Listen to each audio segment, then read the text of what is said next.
La Sociedad Española de Radiodifusión presenta... Ser... ¡Viva la radio! Podcast. Siempre.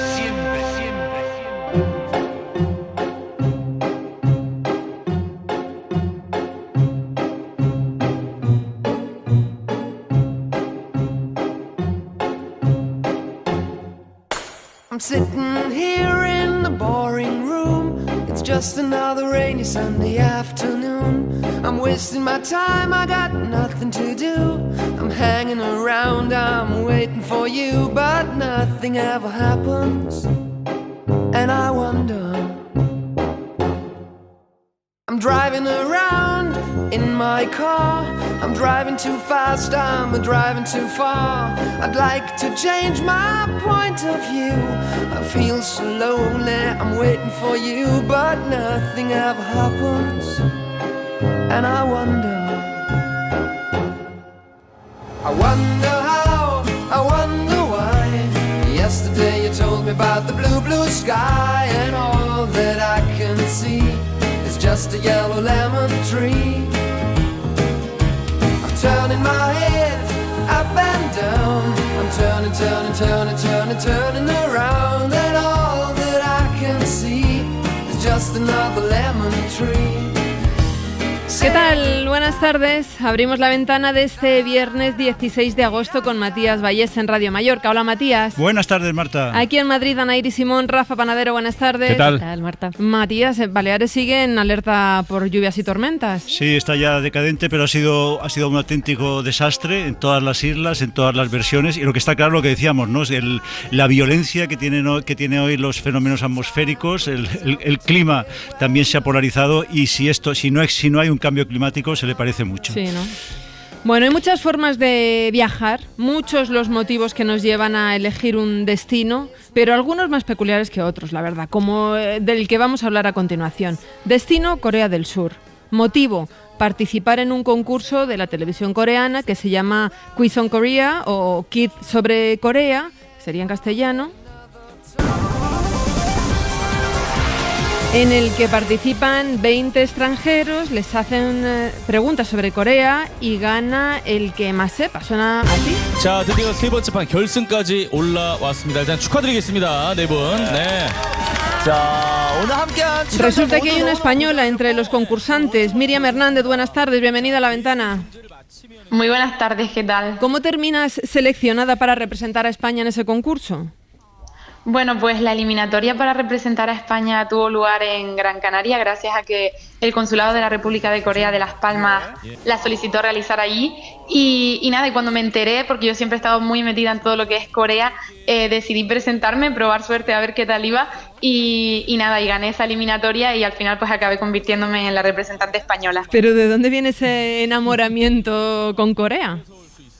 Pues comenzó en el año 2019, por aquel entonces era verano, yo estaba pasando un momento un poco duro y recuerdo que esa tarde de verano quería ver algo en Netflix, algo que me animara, y el algoritmo me propuso una serie coreana y decidí probar suerte y al final, por esa decisión tan trivial en un primer momento, pues acabé enamorándome del país y de toda su cultura.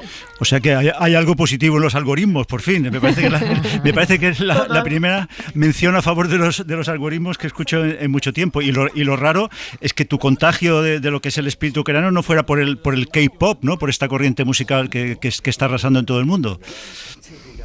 Exactamente, yo la verdad es que nunca había pensado en Corea antes de ese algoritmo y le debo la vida porque de entonces tanto lo que es el K-drama como lo que es toda la comida coreana, la cultura, todo en general me enamoró y gracias a aquello pues ahora estoy donde estoy y ahora voy a ir para allá a representar a España. Pero Miriam, no has dicho el nombre de la serie. ¿Y qué tenía esa serie? Todos queremos ver la serie.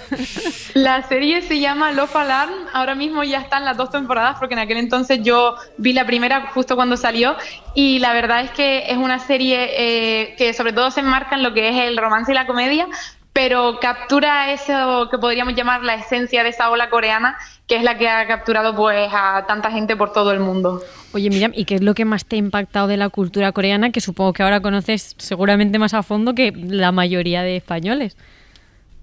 A mí la verdad es que siempre me ha llamado mucho la atención lo que es su prisma o su forma de ver el mundo, tanto lo que son sus valores, le dan muchísima importancia a todo lo que es el valor de la familia, el valor de las personas mayores, la forma en la que plasman lo que es los sentimientos en sus series.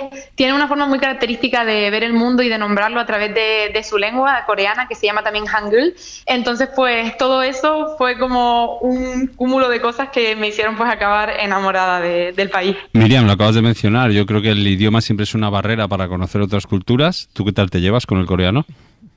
Pues ahora mismo nos llevamos muy bien. Empecé con él en 2020, gracias a que en Las Palmas había un instituto Kim Se-young, y ahí aprendí todo lo que sé hasta ahora.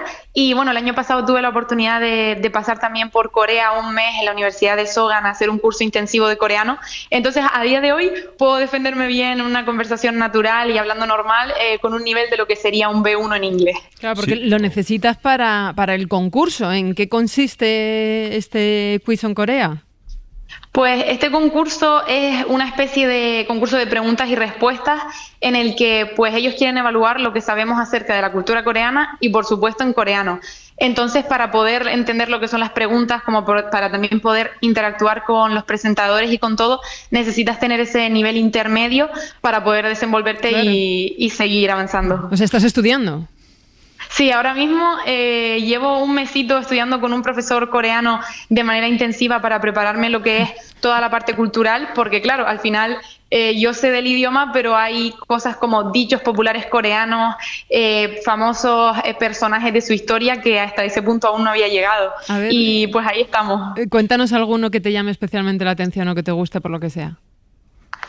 Pues hay un personaje que se llama Chunmugon Isun-shin, que en Corea es muy reconocido porque fue un general que ayudó muchísimo en grandes batallas importantes para el país. Entonces, para ellos, aquellos personajes que lo dieron todo por lo que es Corea del Sur significa mucho y suelen preguntarlo. Entonces, yo ya me he visto todos los programas anteriores para ir ya preparada.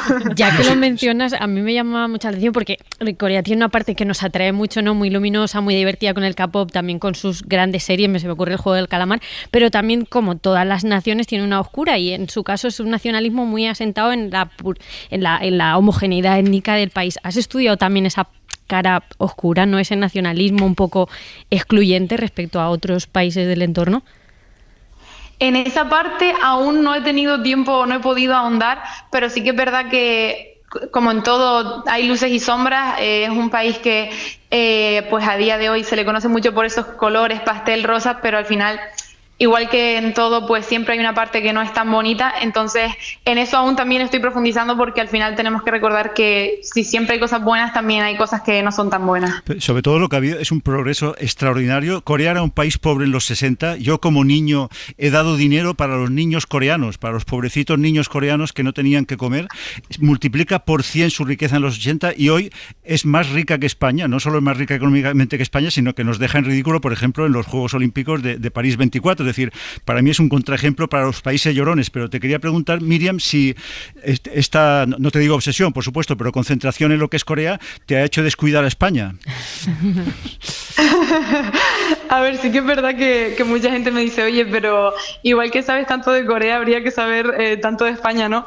Y yo digo, sí, porque al final uno donde nace no lo elige y al final eso siempre va a estar contigo, pero yo siempre digo que al final uno también puede encontrar su casa lejos de donde está la suya, y ahí encontré la mía. Entonces pues al final ahora como que compagino mucho lo español, pero también no paro de meterme en todo lo que es coreano.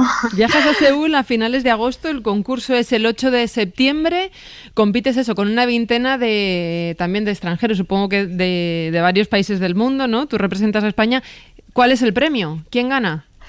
Pues en ediciones anteriores el premio es dinero. El primer puesto creo que era, pasado a euros, lo que serían unos 10.000, y los siguientes, pues el segundo a lo mejor 6.000 y el tercero pues ya 2.000, 1.000 euros. Entonces pues ellos ya nos pagan todo lo que es el viaje, esos 8 días, 9 días que vamos a estar por allá, que ese ya es como el premio por haber ganado en tu país, pero luego pues si tienes suerte de ganar allí, pues también tienes dinero para si quieres volver a Corea o para lo que tú quieras. Eso te iba a decir, ¿y lo invertirías en irte a vivir allí? ¿Te ves viviendo en Corea o no? Sí, mi proyecto a largo plazo de vida es en el futuro trabajar de guionista de series coreanas, que al final como fue lo que a mí me llamó y me dio esa vida, pues es lo que quiero. Entonces dije, bueno, esos 10.000 quedarían muy bien para ir preparando lo que es la mudanza para allá en el futuro. Cuestión de justicia, ¿no? Quieres devolver lo que te han dado, ¿no? En las series. También puedes ser guionista de cine coreano, digo, porque ponemos mucho énfasis en las series, pero para mí, 3 de las mejores películas de los últimos tiempos, el Parásitos, que se llevó el Oscar a la mejor película de todo el planeta, y es estrictamente coreana, o Decision to Live del año pasado, o Han de cine político, que son extraordinarias. Pero yo me planteaba con este concurso, el Quiz on Corea, ¿cuántos españoles de pura cepa suspenderíamos si nos preguntaran población de España, superficie de España, diputados en el Congreso? Aquí suspendería Feijóo, que siempre se equivoca sobre el número de diputados en el Congreso. Entonces, ¿tú tienes, Miriam, un precedente sobre las preguntas exactas que te pueden caer? ¿Hay un manual? ¿Hay unos programas anteriores que te sirvan de orientación? Exacto, en YouTube han ido colgando todas las finales que se han hecho desde 2012. Entonces ellos nos dijeron, oye, como orientación pueden verse todas las finales anteriores y en torno a esos ámbitos caerán las preguntas. Pero claro, es tan amplio que al final pues uno se lo puede preparar, pero nunca sabes en qué aspecto específico van a caer. Entonces es un poco algo de suerte en general.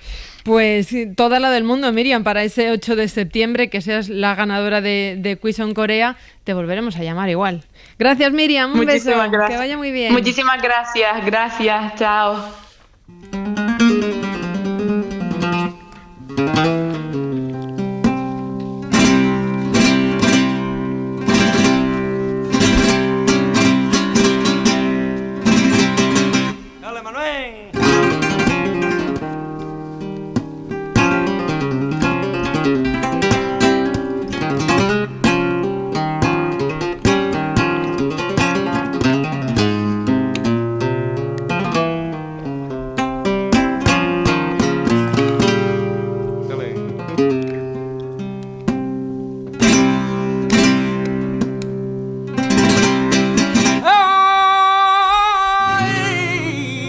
A seguir hablando de esta conexión que hay entre Asia y España. Esto que suena es la voz de Jesús Corbacho. Es cantador de flamenco que el pasado fin de semana ganó el Festival Internacional del Cante de las Minas de la Unión en Murcia. Es un certamen que cumple ya 63 años y que está considerado como el concurso flamenco más importante de España. En la categoría de baile, la ganadora fue una bailadora japonesa, la Junko, que al subir a recoger su premio tuvo que escuchar algo insólito y nunca visto, que es esta sonora pitada de buena parte del público. Se puede no estar de acuerdo, claro, con la decisión del jurado en cualquier premio, pero aquí han surgido las dudas sobre si esos abucheos tenían más que ver con su origen que con el resultado del premio por cómo fue su actuación, Rafa. Sí, mira que la Junko lleva viviendo en Sevilla más de 20 años, pero es japonesa, se ha formado con maestros de mucho prestigio, pero aún así parece que daba igual, ¿no? Sobre todo en redes han aparecido un montón de comentarios que rozan el racismo, ¿no? Casi diciendo que si no eres español es imposible entender el flamenco y mucho menos ganar un premio de tanto prestigio como este de las minas. Yo me acordaba estos días leyendo esos comentarios y siguiendo la historia de la Junko, de otra historia, la de Yoichiro Yamada, un chaval japonés que estudiaba guitarra clásica en su país, pero un día queda completamente impactado al ver por televisión en su país un concierto de Paco de Lucía y lo deja todo para aprender flamenco. Se viene a España, se viene a Madrid, empieza a aprender con Serranito, a tocar la guitarra flamenca, pero las cosas no le acaban de ir bien, no le sale trabajo continuo, no tiene casa. Por una cuestión de orgullo, porque resulta que él era descendiente de una familia de samuráis, no quiere volver a su país porque no se había convertido en el guitarrista que soñó y que había prometido que se iba a convertir. Finalmente una mañana aparece muerto en un banco en la Plaza de Oriente, aquí en Madrid. Su historia la recogía David López Canales en el libro El tigre y la guitarra de la editorial Pepitas de Calabaza, y con él hablábamos el año pasado en la hora extra.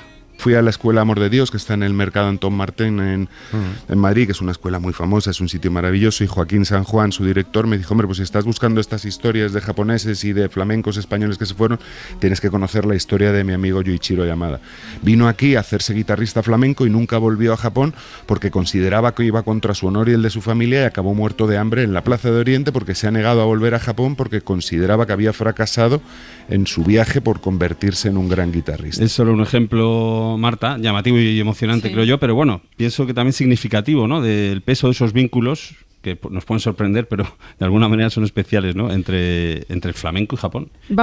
Sí, Matías. No, que yo conozco, está muy bien la historia que ha explicado Rafa, pero que yo conozco la versión simétrica, la versión de Paco de Lucía. A ver. Paco de Lucía vivió sus últimos años en Mallorca, yo tuve la oportunidad de cenar un par de noches con él, y entonces era una persona extraordinaria que expresaba su perplejidad, irónico, satírico, sarcástico, todo lo que se pueda decir, y cenando en una ocasión nos explicaba, dice, me voy yo a Japón, así, ¿no? Por supuesto no puedo imitar ni su voz, ni su característica. Ni su forma de tocar. Exacto. Bueno, eso ya ni hablar.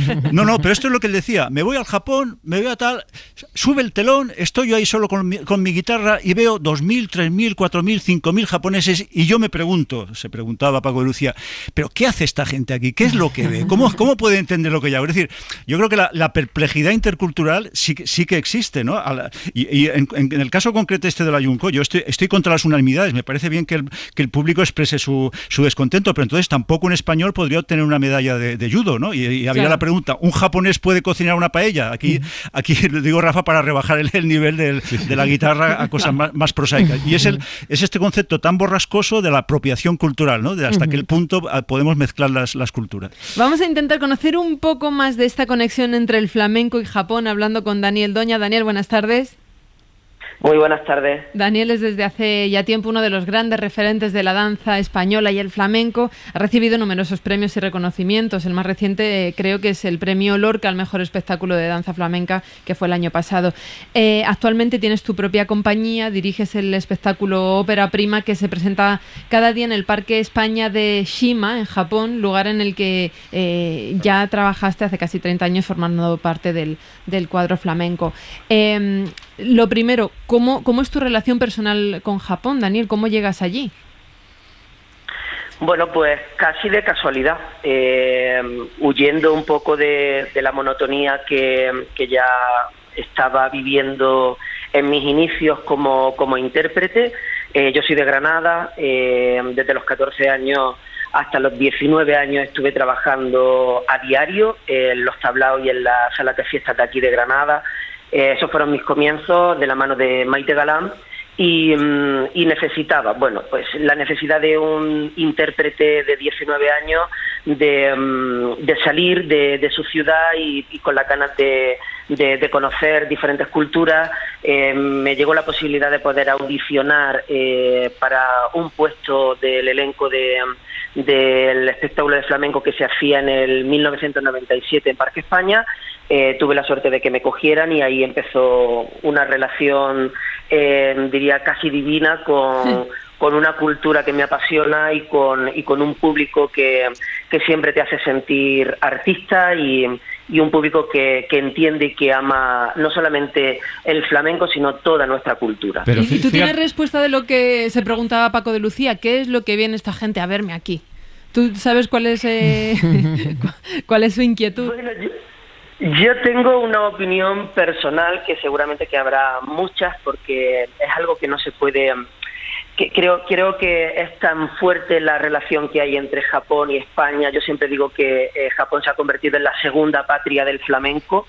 Creo que tiene que ver un poco por esa necesidad que tiene la cultura japonesa de ocultar los sentimientos, de no expresar los sentimientos, y han encontrado ese vehículo con el flamenco que les permite de manera exponencial expresarse, y sobre todo las mujeres. Japón tiene un adelanto tecnológico brutal, pero todavía la palabra feminismo no la conocen. Culturalmente es un país patriarcal, y creo que las mujeres han encontrado ese lugar con el flamenco que les permite expresarse, les permite sonreír, les permite mover sus caderas, les permite ser libres. Y creo que va un poco por ahí, por la libertad de poder expresar los sentimientos. Y volviendo a la cuestión inicial, Daniel, ¿un japonés o una japonesa puede interpretar el flamenco? ¿Puede resumir en su cuerpo, en su voz, en una guitarra, la esencia del flamenco? Totalmente. Además que bueno, pues ya tenemos un ejemplo, ¿no? La Junco hace una semana se convirtió en el premio del desplante del Festival de la Unión.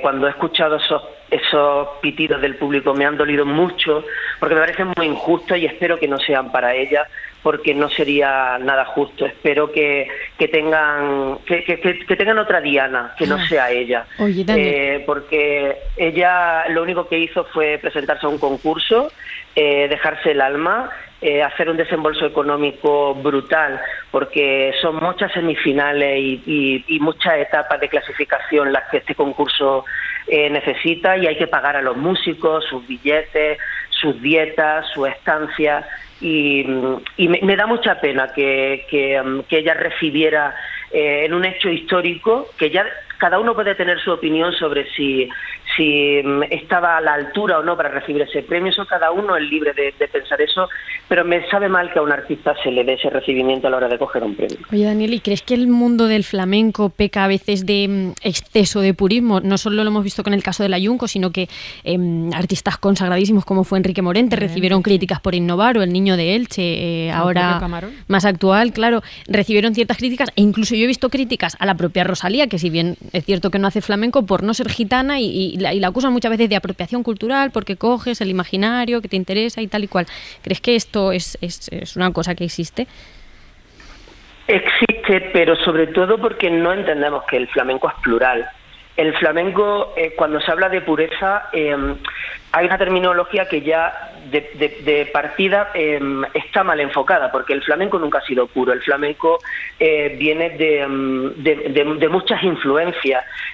Incluso lo que actualmente conocemos como flamenco, en sus comienzos fue lo que se denominaba bailes de palillo o bailes boleros. El flamenco viene de la escuela bolera, que es lo que podemos entender como la parte más académica actualmente de la danza española, ¿no? Muy próxima por su técnica y por su brío a la danza clásica, ¿no? Entonces, hablar de pureza dentro del flamenco me parece que ya de partida es erróneo. Daniel, el flamenco es libre, como... Perdón. No, termina. No, que digo que el flamenco es libre y que como cualquier arte debe de evolucionar, y sobre todo tiene que tener cabida cualquier expresión, si es más contemporánea, si es una expresión mucho más arraigada a la tradición.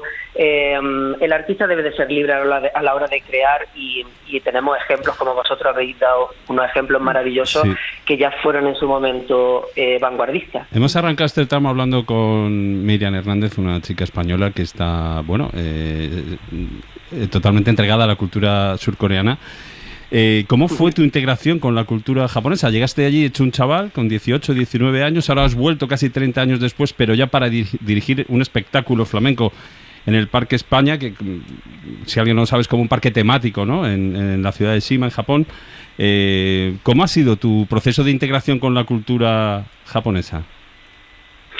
Pues la verdad que fue muy natural, muy armónico. Con 19 años lo que quieres es conocer y formar parte, ¿no? Yo, el contrato que me hicieron fue de 14 meses. Sabía que en el primer momento que pisara Japón se iba a convertir en mi casa, y eso fue lo que intenté, formar parte de la comunidad japonesa. De hecho, los amigos y lo que me conectaba un poco a la cultura precisamente eran los compañeros japoneses y japonesas que tenía allí en Parque España, y me interesé no solamente por la cultura, sino por el idioma. Me llamaba mucho la atención ir por la mañana a comprar y poder decir o chapurrear 4 o 5 palabritas. Eso poco a poco se fueron convirtiendo en frases. Me interesaba mucho cuando salía a ponerme en comunicación con el público japonés, porque se hace también dentro del parque, se hace como una pared o como cualquier parque temático, y me gustaba poder tener comunicación con ellos, poder hablar. Fue muy orgánico, y de hecho es un idioma que, aunque no puedo hablarlo como para dar una conferencia o tener una conversación profunda, pero sí que me da la posibilidad de poderme mover por Japón y hablar, y es algo que no olvido, por mucho que pase el tiempo, lo tengo ahí impregnado en mí. Yo, en este mestizaje que habéis citado los ejemplos, quería recordar también a Leonard Cohen, es decir, nos estaríamos planteando si Leonard Cohen puede musicar a Federico García Lorca, ¿no? Y quiero recordar que el discurso de aceptación del Príncipe de Asturias que hace Leonard Cohen es un discurso lorquiano que para mí no mejora. Muy pocas personas en España podrían mejorarlo. Entonces yo lo que te quiero preguntar, Daniel, es este espectáculo del que tú hablas, tu amor por Japón, tu cariño, ¿pero tú adaptas tu espectáculo a Japón? ¿O les ofreces, digamos, la Andalucía pura? ¿Cuál es el...? Pues ahí es donde está ahora mismo mi inquietud. Es un encargo coreográfico, es Parque España el año pasado cumplió, este año está cumpliendo los 30 años. Ellos tienen un imaginario de lo que es España, lo mismo que a nosotros nos puede suceder al contrario con el imaginario que tenemos de Japón, la ceremonia del té, etc. Yo lo que intento es que el espectáculo sea un trabajo que podría estar perfectamente programado en cualquier festival de flamenco de aquí de España o en cualquier circuito de un teatro público. Quiero acercarle a la realidad que vive actualmente el flamenco, siendo consciente de que hay que ir dando pasos muy poquito a poco para ir educando su ojo, para que ellos entiendan que hay un progreso dentro de la sociedad española y también dentro del flamenco. Entonces, he intentado precisamente instalar el flamenco que se hace actualmente en España, instalarlo allí en Carmen Hall, que es el teatro que tiene Parque España. Y tienes un año más para hacerlo porque ya te han renovado para 2025 también, ¿no? Mira, han renovado y estamos ya trabajando en el segundo espectáculo, porque cada año se hace espectáculo nuevo, y el día 19 de septiembre hacemos las audiciones en Barcelona y el 21 de septiembre en Madrid para conformar el nuevo elenco del próximo proyecto. Qué bien. Pues Daniel Doña, que vaya muy bien. Un abrazo muy grande, gracias por estos minutos en La Ventana. A vosotros, gracias. Por cierto, Matías, a las 5 aprovecho para anunciar que vamos a hablar de Lorca con motivo del aniversario de su asesinato, que se cumplen 88 años este fin de semana. Sí.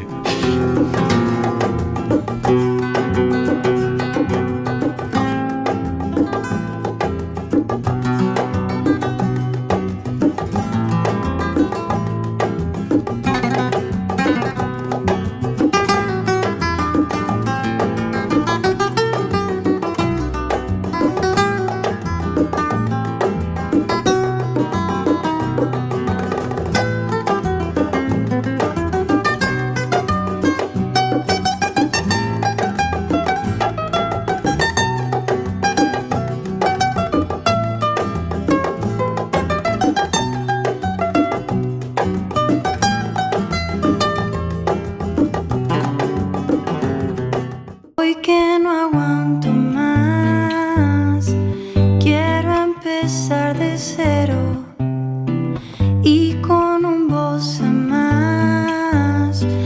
Quiero que bailemos, porque la noche que te fuiste no fue el final que vos quisiste. Bailemos un voz a más, porque cuando estoy con vos, todo nuestro amor, y no hace falta que me expliques, basta que estés para decirte bailemos. Son las 5 menos 20, las 4 menos 20 en Canarias. Seguimos aquí en La Ventana tomando café con Matías Valleso y con Ana Iris Simón, Rafa y yo. Ana Iris nos ha propuesto hablar cada viernes sobre un escritor, contar alguna curiosidad de su vida, de su obra. Y hoy, Ana Iris, propones que hablemos de uno de los grandes. Hoy hablamos de Julio Cortázar. Hoy estoy hasta nerviosa, Marta, porque es un autor y una obra en concreto de la que vamos a hablar hoy que me marcaron muchísimo, igual que a miles de lectores. Yo siempre digo que aprendí a leer 2 veces. La primera me enseñó mi profe Rosa en primaria y la segunda fue en cuarto de la ESO, que en la biblioteca del instituto cogí un libro de Julio Cortázar llamado Rayuela y me abrió las puertas a otro tipo de lectura que yo hasta entonces no conocía.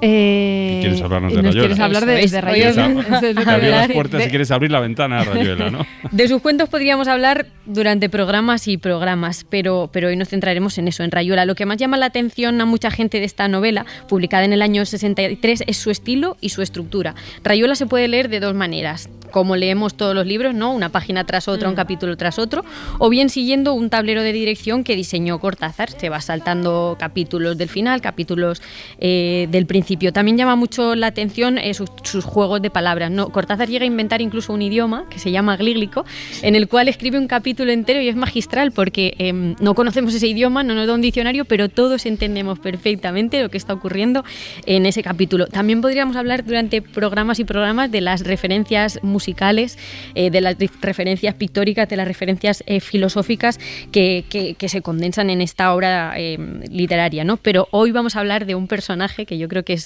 uno de los personajes más grandes del siglo XX en la literatura, más tiernos también y más misteriosos, que es la maga. Rayuela tiene uno de los arranques de novela, yo creo que más famosos del siglo XX. ¿Encontraría a la maga? Tantas veces me había bastado asomarme, viniendo por la Rue de la Seine, al arco que da al Quai de Conti, y apenas la luz de ceniza y olivo que flota sobre el río me dejaba distinguir las formas. Ya su silueta delgada se inscribía en el Pont des Arts, a veces andando de un lado a otro, a veces detenida en el pretil de hierro, inclinada sobre el agua. Unas líneas más abajo, Cortázar escribe una de las frases más célebres de la novela, que describe la relación del protagonista, Horacio Oliveira, con su amada. Dice: andábamos sin buscarnos, pero sabiendo que andábamos para encontrarnos. Y a lo largo de toda la novela le dedica preciosos pasajes a describir la personalidad de la maga, que es una personalidad muy mística, a su encanto raro, a su belleza y a su existir siempre torpe y distraído, como dice el propio Cortázar. Cuando uno lee Rayuela, es inevitable no enamorarse un poco de la maga o no querer ser ella en algunos casos, ¿no? Y también es inevitable preguntarse si existió, si fue una mujer real la que inspiró a Cortázar o si bien salió de su imaginación. Pues para aclarárnoslo tenemos a uno de los grandes estudiosos de Julio Cortázar, es autor de Julio Cortázar, una biografía revisada, es escritor, acaba de publicar una novela que se llama Posfacio y es catedrático de literatura española. Miguel Herráez, buenas tardes. Hola, ¿qué tal? Buenas tardes. ¿Quién era la maga? ¿Existió? Bueno, yo os estoy oyendo y realmente veo que se va configurando lo que es esa interpretación del mito, ¿no? Porque la maga abre la noción hacia lo que sería una entelequia. La maga, ¿quién es la maga? Yo creo que nos lo hemos preguntado, se lo ha preguntado ya mucha gente, como decís. La propia Aurora Bernardes, que como sabéis fue la primera esposa de Julio Cortázar, en muchas ocasiones me mostró en su casa de París cartas firmadas por la maga, wow, que era gente que se acercaba a la tumba de Cortázar en Montparnasse y las depositaba ahí. Entonces, hablar de la maga, pues es un poco hablar también de la y de Truman Capote. Es verdad que hay señales como es Edith Aron, ¿no? Que es una mujer de raíces europeas, a quien conoció Cortázar y conoció Cortázar a ella en el primer viaje exploratorio que hizo Cortázar hacia París en el barco en los años 1950, porque Cortázar se instala en París en 1951. Y es verdad que ahí aparece Edith Aron, que en un momento dado más adelante fue traductora de él, y con quien se encontró de una manera azarosa en esa contingencia que tanto le gustaba a Cortázar subrayar, lo que es la sincronicidad, ¿no? Eso de que lo que deseas y el mundo es lo que te da, es decir, lo que para los surrealistas era el azar objetivo. Entonces es verdad que se la encontró en distintos días a lo largo de esas 2-3 semanas en París, se topó con ella y digamos que eso fue el detonante. Ahora, Edith Aron es la maga. También le han preguntado, yo recuerdo a Aurora delante de mí muchas veces, ¿es usted la maga? Y Aurora decía que no. Edith Aron en muchas entrevistas dijo que ella no era.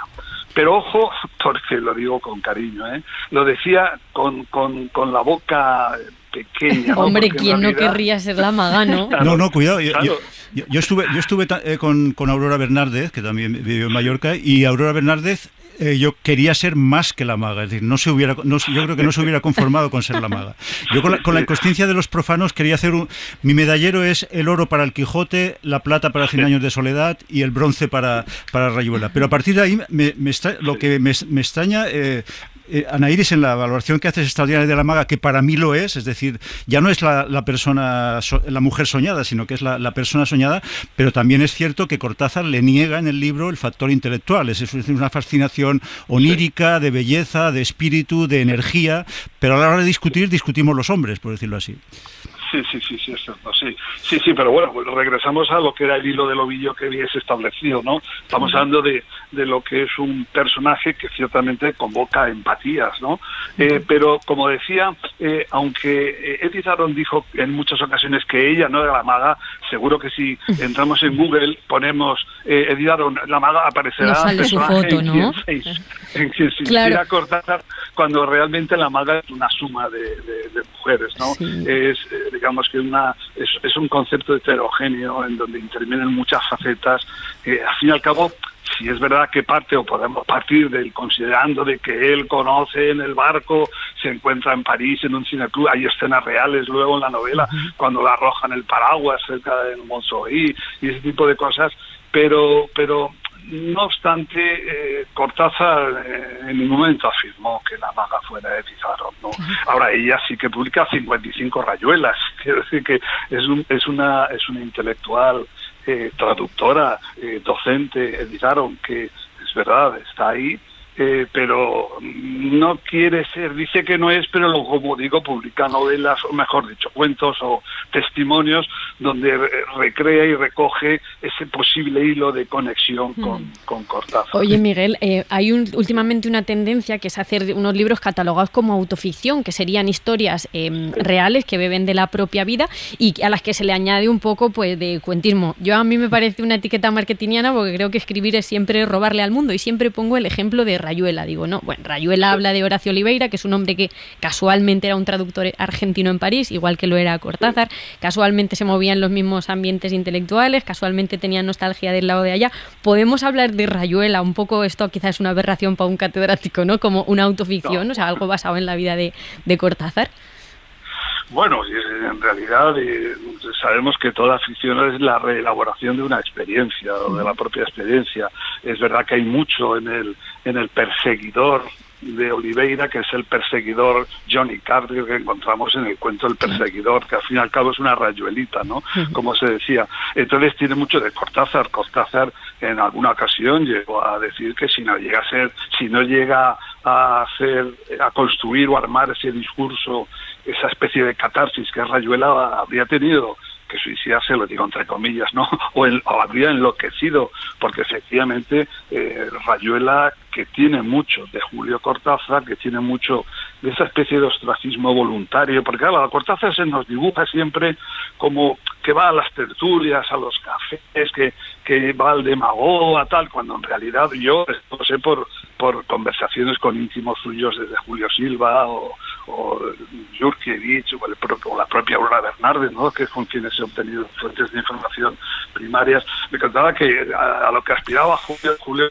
era sobre todo antes de los años 60, porque claro, hay que diferenciar dos Julios Cortázar. Antes de los años 60 y de su compromiso explícito con el tema político, el primer Julio Cortázar es, como le decía Jurkiewicz, un suave lobo estepario, que va por París, se mete en cualquier café y no lleva una vida muy gregaria. Lo que va descubriendo es toda la topografía de la ciudad, que en alguna ocasión él dijo que es la mujer de mi vida, y camina por París como camina hacia sí mismo, ¿no? Sí.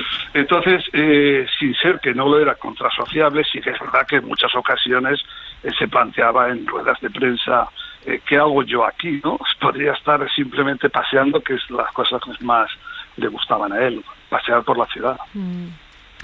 Miguel, profesor, nos quedaríamos escuchándole y hablando de Cortázar toda la tarde. Una última pregunta. ¿Cómo llega usted a la vida de Cortázar y por qué se interesó tanto por su literatura, pero también por él, por el personaje? Sí, bueno, la verdad es que yo llegué, pues un poco como comentabais, que habéis llegado los que estabais interviniendo antes, ¿no? Lo que habéis dicho.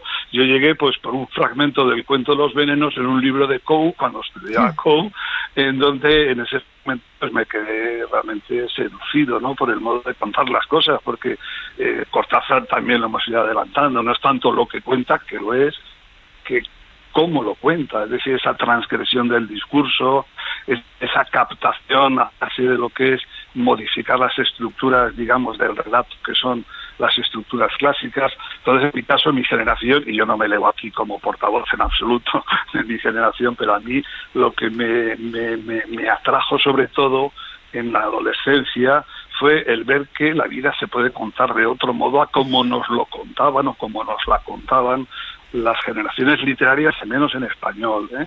Y no estoy minovalorando en absoluto lo que significa las generaciones de posguerra española, del 54, o la ruptura que llega con el 68, pero quiero decir que a mí lo que me sedujo es ciertamente el ver cómo los personajes se expresan como viven en la calle, como don Juan Valera, que literaturizaba y nos daba pues unos personajes que hablaban de un modo demasiado académico. Y eso es lo que me llevó a Julio Cortázar. Luego ya tuve invitaciones para ir a universidades argentinas y bueno, y me fui interesando por su vida.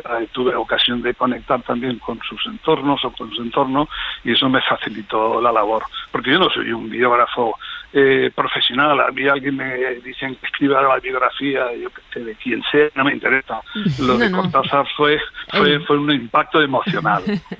Qué bonito. Pues muchísimas gracias por contárnoslo en La Ventana, Miguel.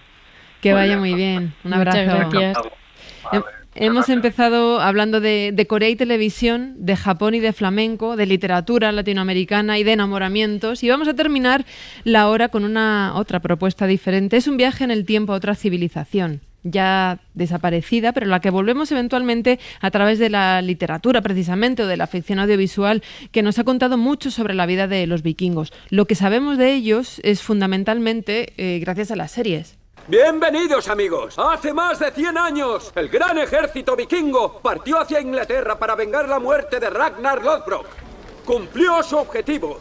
Y después de muchas grandes victorias, nuestro pueblo fue invitado a quedarse y formar comunidades. Con el tiempo, nuestros seres queridos se fueron a vivir allí. Pero desde este verano podemos profundizar un poco más en la imagen que tenemos de este pueblo gracias a una exposición que se llama Una vida vikinga, que se puede disfrutar en la Ciudad de la Cultura de Santiago de Compostela. Irene García Losquiños es una de las mayores expertas mundiales en esta materia y es comisaria de esta exposición. Irene, buenas tardes. Hola, buenas tardes. Gracias por invitarme. A ti por estar ahí. ¿La imagen que tenemos en general del pueblo vikingo es muy distinta a la real? Pues bastante, porque como bien has dicho, casi toda esa imagen que hemos formado sobre el pueblo vikingo viene dada de la cultura audiovisual en la que han estado presentes pues desde, bueno, para nosotros especialmente desde los años 60. Y claro, esa representación en lo audiovisual dista mucho de lo vikingo, aunque sí que es cierto que a partir de la serie de la que acabáis de poner un fragmento, ha empezado a formarse una nueva imagen sobre los vikingos que sí que tiene matices más realistas, digamos, pero no, que dista mucho de la realidad. Para mí la pregunta no es si fueron más crueles que los otros pueblos, sino si fueron tan crueles como los otros pueblos. Y aquí lo que te quería preguntar es si en los países nórdicos, de donde proceden históricamente, Suecia, Noruega, Dinamarca, si reivindican su herencia vikinga o la tienen como una leyenda negra. No, ellos tienen una conexión quizá no demasiada ligada a la identidad, también he de decirlo, de su pasado vikingo, y pueblos como Islandia, por ejemplo, que en Islandia no había habitantes antes de la llegada de los vikingos, sí que tienen una afinidad con su pasado vikingo, pero sobre todo con el periodo justo después del vikingo, el periodo medieval. A los vikingos los aceptan como parte de su pasado y también son un reclamo turístico, de decir, pero no forman una parte identitaria de Escandinavia demasiado fuerte. Oye, Irene, a mí me gustaría que nos hablases del papel de la mujer en la sociedad vikinga, porque hace un par de años o 3 leí que en excavaciones que se habían encontrado cuerpos, se habían encontrado también armas, lo que daba lugar a pensar que se implicaban en la guerra, en la dirección de la sociedad, más que a algunos pueblos que convivieron con ellos. La verdad es que eso es un aspecto que resultó bastante rompedor cuando salieron estas investigaciones, porque por parte de la literatura sí que tenemos ejemplos que nos hablan de mujeres que se llaman lo que nosotros llamamos una doncella escudera, una mujer que portaba armas y participaba de la guerra. Y esto lo encontramos en las fuentes literarias. Pero arqueológicamente no teníamos nada demasiado obvio o demasiado objetivo como mujer guerrera. Pero hace muy poquitos años, una tumba en Birka, que es una isla, se llama Björkö, en el lago Mälaren, en Suecia, había sido siempre considerada como la típica tumba de guerrero, y el de dentro era un guerrero. Pero se realizó un estudio de ADN y se demostró que no, que eran huesos de mujer. Lo que teníamos era una mujer enterrada con un ajuar de guerrero completo, con nada más que elementos relacionados con la guerra, y además enterrada muy cerca del fortín, de una zona exclusivamente militar. Además, esta mujer ni siquiera era de allí, era importada, con lo cual era una guerrera foránea. Irene, yo no sé qué te llamó, ahora eres una de las grandes expertas en el mundo, en la cultura vikinga, no sé qué es lo primero que te atrajo, que te llamó la atención de la cultura vikinga, de la sociedad vikinga, y qué es lo que destacarías de la exposición, qué es lo que más puede llamar la atención de esta exposición. Pues mira, cuando yo empecé a estudiar la cultura vikinga hace ya muchos años, cuando era una estudiante de máster, yo empecé a interesarme por qué pasaba cuando los vikingos iban a vivir a un lugar, como en el fragmento de la serie que habéis puesto, y empezaban a hablar con la gente local, cómo influenciaban el lenguaje de los lugares donde iban. Ahí empezó mi fascinación con ellos. Y quizá eso se traduce en la exposición también, porque creo que una de las partes más interesantes para mí de la exposición es la parte de la juventud, donde intento mostrar los grandes contactos mundiales que tuvieron los vikingos, desde Bizancio, Finlandia, la península ibérica, Alemania, es decir, se movieron por todo el mundo y formaron relaciones muy intensas con muchos de los pueblos de la Edad Media europea. En estos paisajes que has citado, falta América. Tenemos una competición con los vikingos por el descubrimiento de América. ¿Aporta algo la exposición al respecto? ¿Has descubierto algo al respecto? Pues la exposición menciona América, pero obviamente no tenemos ningún objeto portable de su estadía en América, pero sí es cierto, los vikingos viajaron a América, no solo viajaron a América, sino que se asentaron allí, y se asentaron allí durante un par de generaciones, y luego ese asentamiento se abandonó, pero el asentamiento está allí y ha sido trabajado arqueológicamente. Así que sí, ya muy principios del siglo XI teníamos vikingos en América. Oye, objetos de América no hay, pero ¿algún objeto que te gustaría llevarte a casa de la exposición? Uy, hay muchos para elegir, ¿eh? Hay muchos para elegir, pero últimamente yo voy cambiando de objeto favorito, pero últimamente tengo uno en mente que me gusta muchísimo, y es una figurita muy pequeñita en la que se muestran dos personas. Una está vestida de mujer, y tiene como un arma, tiene un escudo y un cuenco de hidromiel. Y está ofreciéndole el cuenco a otra persona que viene a caballo, y esa persona lleva ropas del este, pantalones bombachos, es alguien que ha pasado tiempo en las zonas del este. Y durante mucho tiempo se ha estado pensando, ¿es una valquiria ofreciéndole bebida a un guerrero en Valhalla? Pero el peinado de la persona a caballo es un peinado de mujer. que lo vemos constantemente utilizado para mujeres, una especie de moñito con una coleta, con lo cual puede tratarse de dos figuras armadas, una guerrera y una valquiria, no lo sabemos. Es una pieza muy misteriosa, pero a mí me gusta mucho. Esa es la que me llevaría. ¡Qué maravilla! Irene García Losquiños, comisaria de la exposición Una vida vikinga, muchísimas gracias por asomarte a la ventana. Y muchísimas gracias a vosotros. Que vaya muy bien.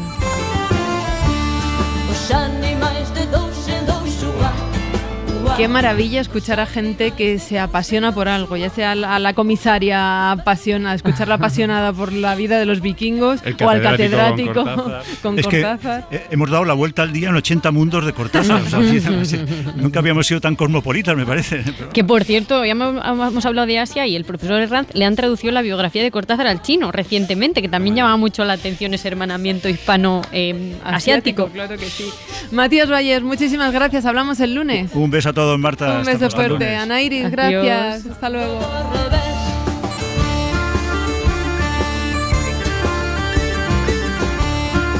Para no perderte ningún episodio, síguenos en la aplicación o la web de la SER, Podium Podcast o tu plataforma de audio favorita.